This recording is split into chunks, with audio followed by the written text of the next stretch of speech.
pediatric otolaryngologist, one of my loves of my career is the cochlear implant program. And Idaho was one of the last states in the country to get a cochlear implant program, and that's what I felt like I was able to bring back here. I started the program about 14 years ago, and so it provides a opportunity for deaf individuals to attain auditory awareness and hearing.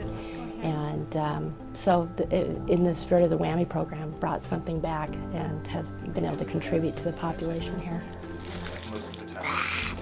It took me a while to figure out what I wanted to do, but I had a really important mentor, Dr. Janine Shreves, who was head of the chemistry department, and she really showed me that women can get advanced degrees and can achieve excellence.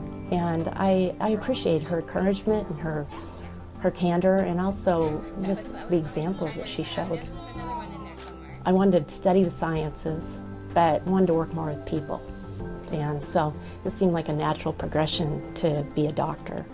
And the WWAMI program is just such an amazing opportunity because it allows us to go to one of the best medical schools in the country and really develop whatever dream we want. I think the University of Idaho was a great launching pad for doing whatever I wanted. And I don't ever feel like there was any glass ceilings.